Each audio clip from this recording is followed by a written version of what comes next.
Niebe. At pagkapasok dun sa trailer, ang ganda ng scoring, sakto sa moment. Talk about the song, ano yung inspiration nyo? We're very happy muna na napasama yung kantang Niebe para sa movie na to. We're very happy na finally magkakaroon ng highlight si Niebe. And makikilala siya na mas marami pa.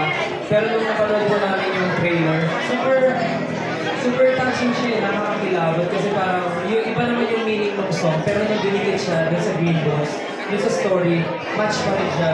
Ang galing, parang wala talaga siya sa ano eh, sa story, nasa mensahe talaga siya nung mismo kanta, yun yung gusto ipangawagin ng mismo kwento. Ikaw ano na feel mo nung napanood yung trailer? Pablo. Sobrang curious ako sa story. Kasi yung trailer, very effective siya. Actually, pinaka-kataka ko. Kasama ko tayo sa Dennis.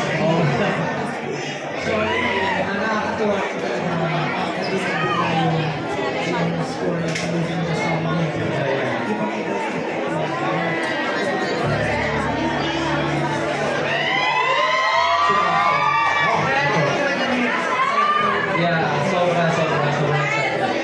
Huli na lang, kasi sinabi ko kanina, yung Niebe, isa sa mga kantang talagang gusto mo kumata.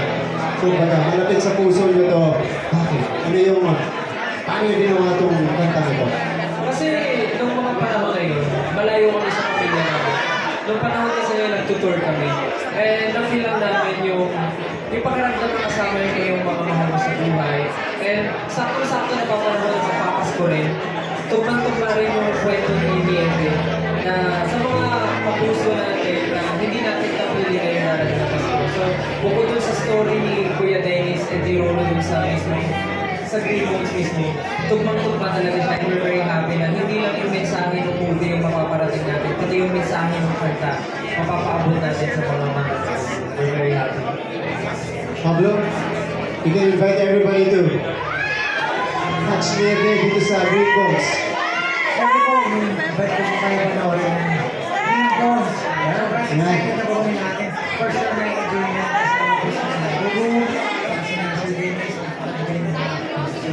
sabay-sabay po natin panoorin. Yes, Green Bones everyone. Palabakan po natin, Pablo and Stella! Grabe. Yung supporta. Okay, let's stop. Good to see you, bro. Alright, so guys, dun sa mga daraanan po ng mga artista natin, right now it's Pablo and Stella alongside the cast leader. Daanin po natin sila. Okay. Let's clear the path for